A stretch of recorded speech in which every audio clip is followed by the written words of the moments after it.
तो स्वागत है हमारे यूट्यूब चैनल जीके अकेडमी में। आज हम फिर से कुछ इंपॉर्टेंस क्वेश्चन देखेंगे। इससे पहले आपको बताना चाहें, अगर आप हमारे चैनल पर पहली बार विजिट कर रहे हैं तो इसे सब्सक्राइब कर लें ताकि हमारे अगले आने वाली वीडियो का नोटिफिकेशन सबसे पहले आप तक पहुंच सके। चलो फिर शुरू करते हैं हमारा आज का सेशन। दोस्तों, अगर वीडियो पसंद आता है तो इसे लाइक, शेयर एंड सब्सक्राइब करना बिल्कुल ना भूलें। इसे घंटी के बटन पर दबा दें ताकि हर वीडियो का नोटिफिकेशन आप तक पहुँच सके। तो आज का हमारा पहला प्रश्न स्क्रीन पर आ चुका है, देख पा रहे होंगे। भारत में सबसे ऊंचा जलप्रपात कौन सा है? भारत में सबसे ऊंचा जलप्रपात कौन सा है? पहला है सिप्सा जलप्रपात, दूसरा है हेगेनक्कल जलप्रपात, तीसरा है कोरयक्कल जलप्रपात, चौथा है जोग जलप्रपात। तो इसका करेक्ट आंसर हो जाएगा जोल जलप्रपात। 82 नंबर का क्वेश्चन है। झूम है एक लोक नृत्य, दूसरा है एक नदी का उपनाम, तीसरा है भारत के उत्तर पूर्व में एक जनजाति, चौथा है कृषि का एक प्रकार। अगर आपको स्क्रीन पे क्लियर नहीं दिख रहा है तो मैं बोल रही हूँ, वो आप सुन के इसे समझने की कोशिश करिए। क्वालिटी इतनी अच्छी नहीं आती है तो इसे आप इसकी क्वालिटी बढ़ा लीजिए, सही दिखने लगेगा। तो इसका करेक्ट आंसर हो जाएगा चौथे नंबर का क्वेश्चन, कृषि का एक प्रकार है। झूम कृषि का एक प्रकार है। 83 नंबर की तरफ बढ़ते हैं। HYB कार्यक्रम को भारत में डैश डैश डैश या डैश लगाए भी कहा जाता है। पहला है श्वेत क्रांति, दूसरा नीली क्रांति, तीसरा पारंपरिक कृषि, चौथा है नव कृषि नीति। तो इसका करेक्ट आंसर हो जाएगा चौथा, नव कृषि नीति।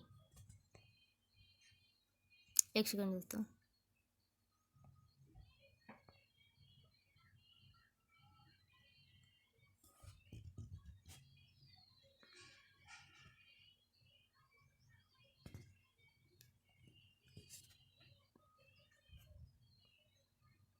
One second. हाँ, तो इसका 83 नंबर का क्वेश्चन है।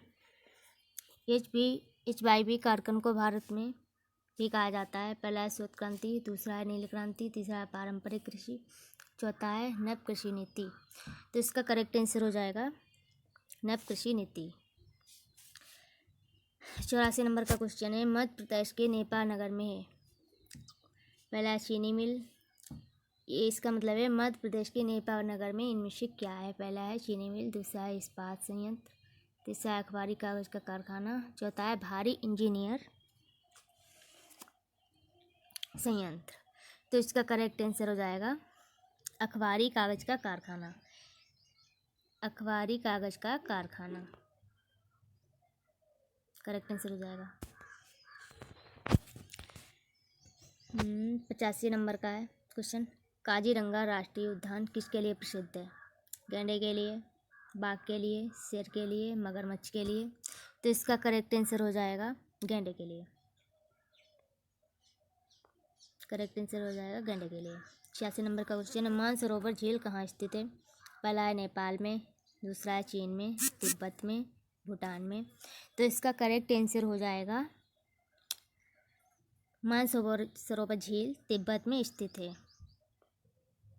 करेक्ट आंसर हो जाएगा तिब्बत में स्थित है। 87 नंबर का क्वेश्चन है। सामूहिक खपत से क्या मतलब है? ये अर्थशास्त्र का क्वेश्चन है, इकोनॉमिक्स। पहला है घरेलू खपत, व्यक्तिगत खपत, स्वयं खपत, वरिष्ठ नागरिकों के द्वारा। घरेलू खपत क्या मतलब होता है आप समझते हैं? घरेलू खपत मतलब जो घर में प्रयोग की जाती हैं वस्तुएं, जो खर्चे आते हैं उन्हें हम घरेलू खपत कहते हैं।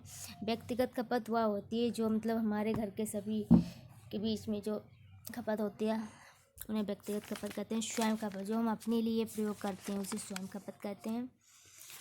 और जो वरिष्ठ नागरिकों, जो हमारे बड़े होते हैं घर में, उनके द्वारा जो खर्च की जाती है, पैसा जो भी खर्च किया जाता है उसे हम वरिष्ठ नागरिकों के द्वारा खपत कहते हैं। ये होता है इसका मतलब। तो इसका करेक्ट आंसर हो जाएगा 27 नंबर के क्वेश्चन का करेक्ट आंसर हो जाएगा इसका सामूहिक खपत में घरेलू खपत आती है। इसका करेक्ट आंसर हो जाएगा। 88 नंबर का, निम्न में से कौन सा जोड़ा संयुक्त आपूर्ति का अच्छा उदाहरण है? निम्न में से कौन सा जोड़ा संयुक्त आपूर्ति का एक अच्छा उदाहरण है? पहला है चाय और कॉफ़ी, दूसरा कलम और स्याही, तीसरा है टूथपेस्ट, ऊन और मांस। तो इसका करेक्ट आंसर हो जाएगा ऊन और मांस। ये एक दूसरे के ये अच्छा उदाहरण है, ऊन और मांस। आगे बढ़ते हैं।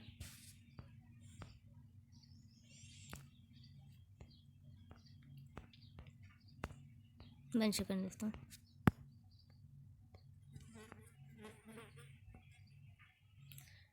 नवासी नंबर का क्वेश्चन है, पूंजीवादी अर्थव्यवस्था की मुख्य विशेषता क्या है? पूंजीवादी अर्थव्यवस्था की मुख्य विशेषता क्या है? पहला है प्रशासनिक मूल्यों, दूसरा सार्वजनिक स्वामित्व, तीसरा है नियोजित अर्थव्यवस्था, चौथा है नियोजित स्वामित्व।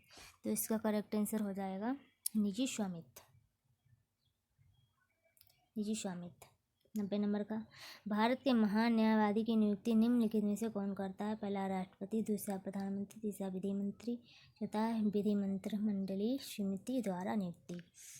तो इसका करेक्ट आंसर हो जाएगा राष्ट्रपति के द्वारा। महान न्यायवादी की नियुक्ति राष्ट्रपति करता है। 91 नंबर का क्वेश्चन है,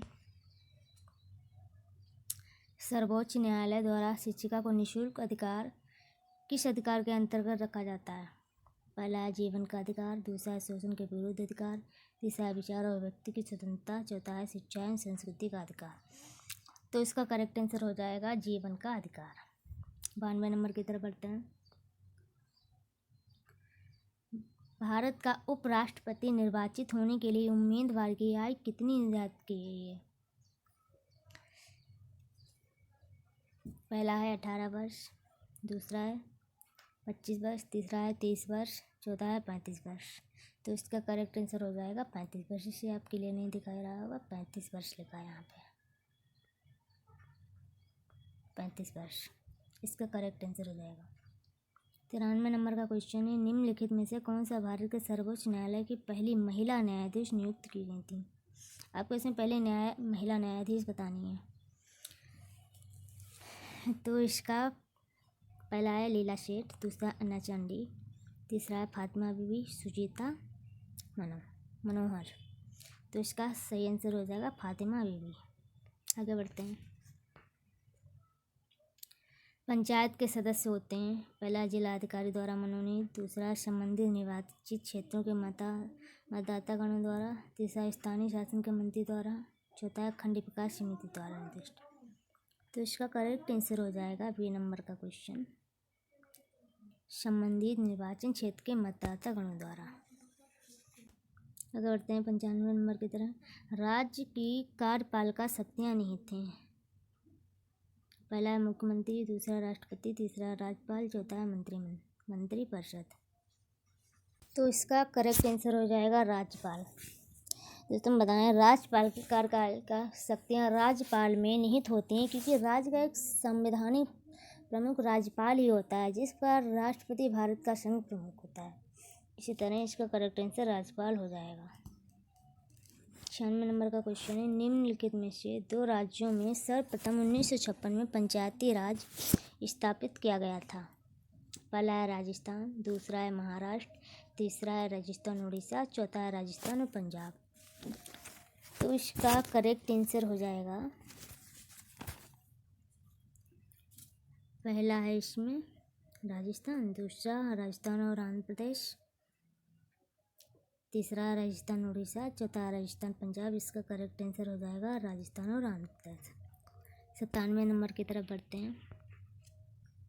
कीमती सिद्धांत के साथ निम्न में से कौन सा सिद्धांत आबद्ध है? बताना है आपको, व्यष्टि अर्थव्यवस्था, विकसित अर्थव्यवस्था, तीसरा सार्वजनिक अर्थव्यवस्था, समष्टि अर्थव्यवस्था। तो इसका करेक्ट आंसर हो जाएगा व्यष्टि अर्थव्यवस्था। दोस्तों हम आपको बताना चाहेंगे, कीमत सिद्धांत व्यष्टि अर्थव्यवस्था का एक सिद्धांत होता है। व्यष्टि अर्थव्यवस्था के अंतर्गत पूर्ण प्रतियोगिता, एकाधिकार तथा एकाधिकारी प्रतियोगिता जैसे सिद्धांत आते हैं। इसके अंतर्गत कीमतों का निर्धारण हो पाता है, इसके अंतर्गत कीमतों का निर्धारण हो जाता है, जिसमें इसकी जानकारी प्राप्त होती है। कीमत का निर्धारण एक सतत और निरंतर चलने वाली प्रक्रिया, ये बहुत ही महत्वपूर्ण होती है। कीमत निर्धारण की प्रक्रिया को मूल निर्धारण प्रक्रिया भी कहा जाता है। क्या कहते हैं? मूल निर्धारण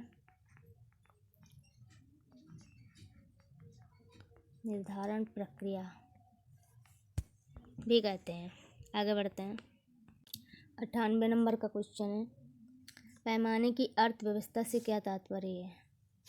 पैमाने की अर्थव्यवस्था से क्या तात्पर्य है? पहला, उत्पादन की इकाई लागत में कमी।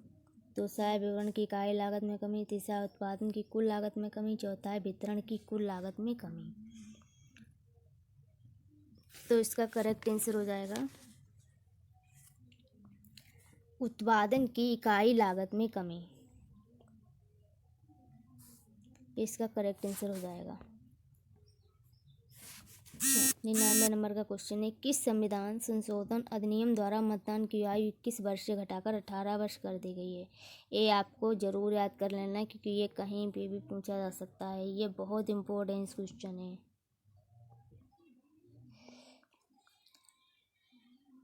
59 नंबर का क्वेश्चन पहला है इसमें 99 का। 59वां संशोधन अधिनियम, 62वां संशोधन अधिनियम, 61वां, 62वां। तो इसका करेक्ट आंसर हो जाएगा 61वां।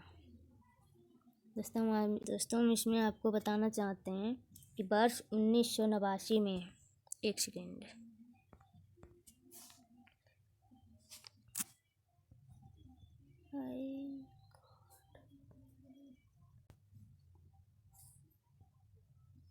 इसमें देखिए आप, करेक्ट आंसर इसका है 61वां। इसमें वर्ष 1989 में 61वें संविधान संशोधन अधिनियम द्वारा मतदाता की आयु 21 वर्ष से घटाकर 18 वर्ष कर दी गई है। आज के टाइम में जो 18 वर्ष का हो जाता है तो वह मतदान के योग्य हो जाता है। चाहे लड़की की आयु 18 होती है, लड़के की आयु 21 होती है, तो वह वयस्क में आ जाता है। चलो दोस्तों, तो आज का सेशन हम यहीं पे ख़त्म करते हैं। अगर वीडियो पसंद आए तो इसे share and subscribe and like करना बिल्कुल ना भूलें। जय हिंद दोस्तों।